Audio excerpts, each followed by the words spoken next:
the detour. It's now pretty dark. It's misty.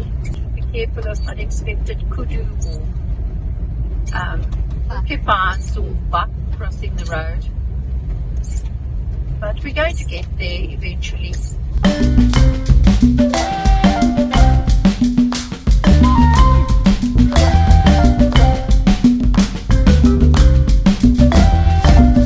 As you well know, you know who she is. Now we've set off from Pretoria. We're doing a road trip down. I bought a car, as you know, and we're going to do a road trip down from Pretoria to Jeffreys Bay. So our journey has started on a high note, and we've stopped at this lovely little place. We're going to have breakfast. I can't wait. Ravenous is the word.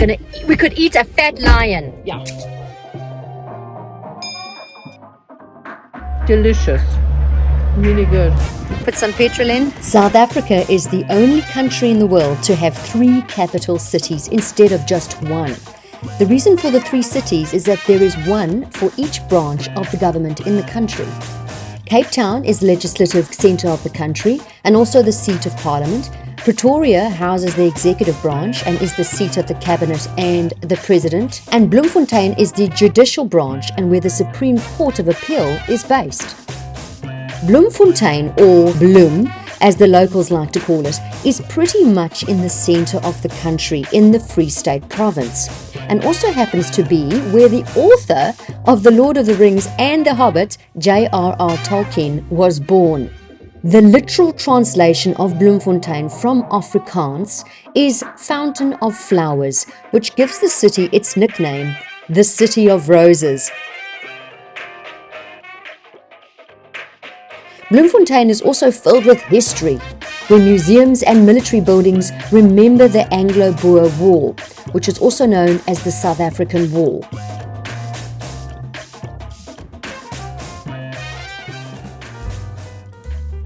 So, we're just celebrating. Cheers. We had a wonderful day on the road. Also, we had a lovely Italian restaurant in the heart of, like a Melville, Bloemfontein. Yeah. It was really good. Looking forward to food. Looking forward to good food. Gluten-free. Okay, some dessert for us today. Just enjoying. Peaches baked with red wine. Yeah. And real sugar. Peaches. Yeah. Not the bottom. Not out the bottom. We've now woken up this morning. Here goes Madam Fluff. Stealing lavender on the way out, as she does. Inevitably, there are going to be issues, big and small, when buying a used vehicle. And one of the issues arose with my windscreen. The sealant on the top of the windscreen wasn't sticking down, and it scared the living daylights out of me while I was driving on the highway. So we popped into the local repair shop, and while we were waiting, we got ourselves a good old-fashioned coffee. This is how we Seattle coffee. Seattle. No problem. This is just a soft product placement. Seattle, you're welcome to pay me for this marketing. So this is the Free State terrain that we're driving through now. We've left Bloemfontein. We actually had a really good time. Just got the windscreen redone. And doesn't even charge us anything. So PG Autoglass Bloemfontein. Well done, guys. You really restore my faith in humanity. That was all for free, and they were incredible. Tumelo was the technician who helped us out. We had delicious coffee. Lovely. We had delicious coffee, and now we're driving on this gorgeous straight road. It's a dream to drive. My Gigi, she's doing so well. So We're very grateful. here we are. Thank you, Lord. The Free State province has a population of 3 million people, which is 4.83% of the national population. The biggest part of the Free State is the undulating plain at about 1,000 meters and 1,500 meters. However, the eastern and southern region, which borders Lesotho, is hilly to mountainous with scattered flat-topped hills or koppies.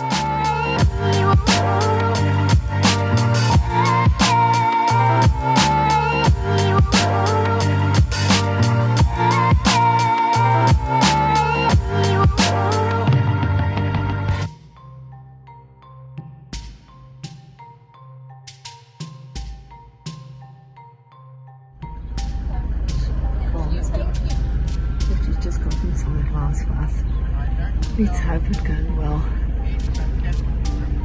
Careful of the cattle, young. And careful, thank you. Oh my egg. Alright, get out the way. This is actually meant for cars. It's not used to it anymore. Please. Yeah. Okay, we're going all the way back because the detour sign actually was a serious detour sign. Even though I said they were talking, you know, We both thought. cow mash, it was actually genuinely a detour sign. We were driving and everything was fine, and then we finally got to the actual roadblock where they were still working on the road. We had to head the entire way back, past the random cows, and we had to take an unmade road, made worse in the nighttime, in the rain, in the fog, with the potential of wild animals jumping over the road and colliding with your vehicle. So it was definitely an adventure, to say the least. It's now pretty dark. It's misty. Be careful of unexpected kudu porcupines or buck crossing the road. But we're going to get there eventually. Keep you all posted. God willing. God willing, because yeah, what's this rain coming down? Yeah.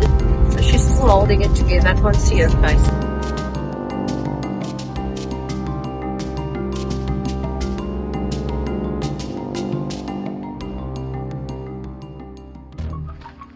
So we've arrived here and we come to this little and we didn't even check in. We just went straight to this little place that had lights on, and we just wanted to eat because most of the restaurants here close at 7. And we walk in here. It's called the Varnhuis. So you come in here and this is how you're met. This is the restaurant. And it is the opening night of this restaurant. It's absolutely fantastic. And here we are sitting at the fire. So we're finally here. We've arrived. How did you feel about that trip? Was the trip exhilarating, people? No person in their right mind would do this. Well, we did do it. And I must say kudos to my daughter. Respect. Thank the Lord we got here safely. Now we're going to enjoy braised lamb neck. Yeah. And they made it gluten-free for me. Potatoes and rice and the pomegranates.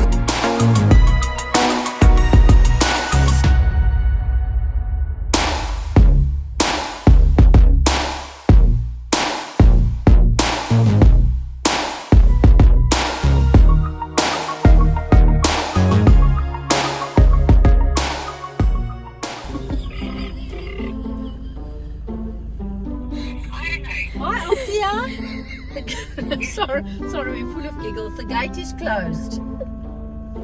No, just push it to your right side. Okay, I'm going to try that. Thanks, Althea. Thanks. Oh, okay. I'm getting out of here.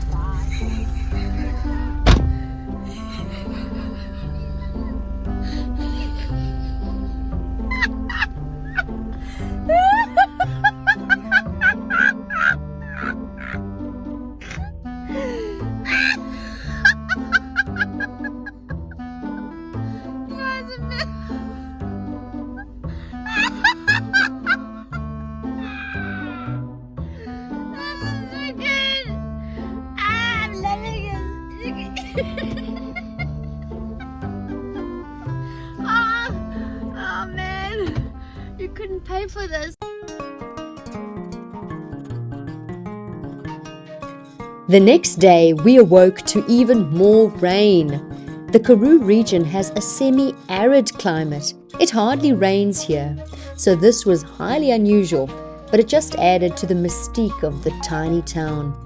The average annual temperature for the Karoo is 23 degrees Celsius throughout all seasons. Nieu-Bethesda is a remote village in the Eastern Cape at the foot of the majestic Compass mountain range. It was founded in 1878 as a church town, like many other Karoo villages, and attained municipal status in 1878. It has an approximate population of 1,500 people only. Nieu-Bethesda showcases typical Karoo houses, which are very simplified versions of the popular Regency, late Georgian, Victorian and Edwardian styles of the time. The small village has no ATM and no petrol station, so it is a good thing we arrived with a full petrol tank, despite our lengthy detour the night before. The village drew international attention in the 1980s thanks to the acclaimed playwright Athol Fugard's play Road to Mecca, based on the creative life of the late local resident and artist Helen Martins. The creator of the mystical Owl House and Camel Yard, Helen Martins was born on December the 23rd, 1897, and transformed her home and garden with cement and glass sculptures with the help of Koos Malchus. She and Malchus constructed cement and glass statues inspired by biblical texts, the poetry of Omar Khayyam, and the works by William Blake.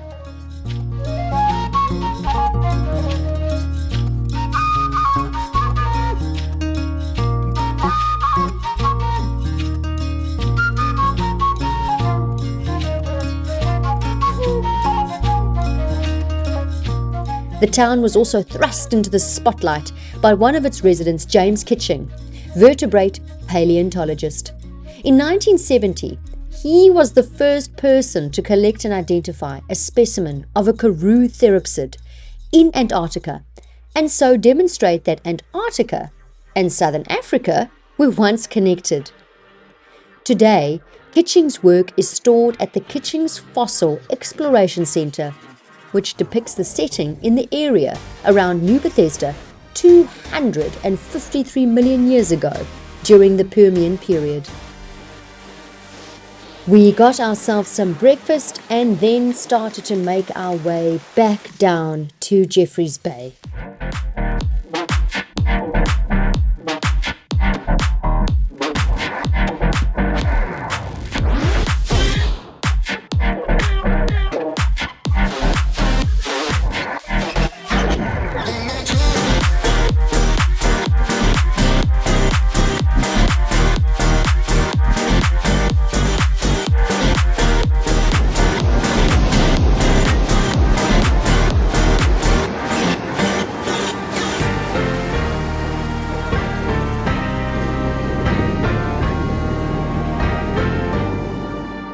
Together with my uncle Albie, we designed and built a campervan conversion box that would allow me to sleep in my SUV on my travels and give me the freedom to camp in different places and explore this country on a very tight budget.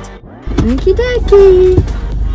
I'm just gonna be reversing my bed with my wood in the back of this car. I thought it would only take a few days to throw together, but boy, oh boy, was I wrong. So tomorrow, I'm getting ready. We're gonna cut this sucker up. We're gonna make a box. Working all day in the city.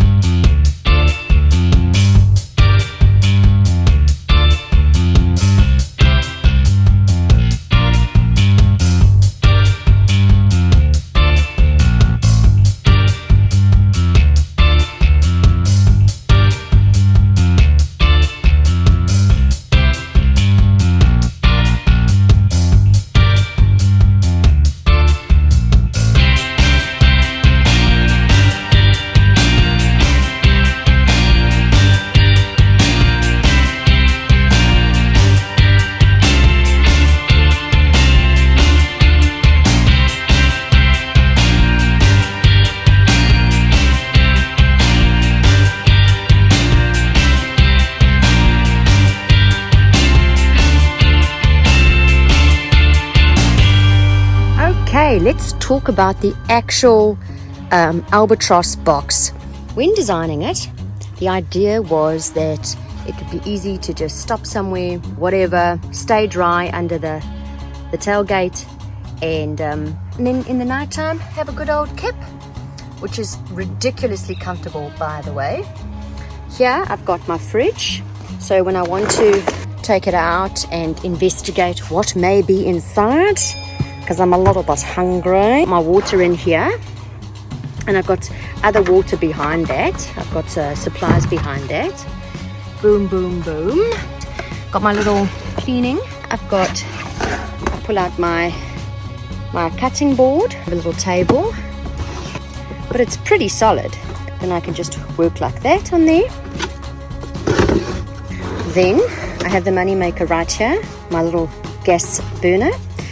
I then have my cleaning materials over there, and I've got my tin foil for when I want to wrap up any sort of meal that I have made for myself.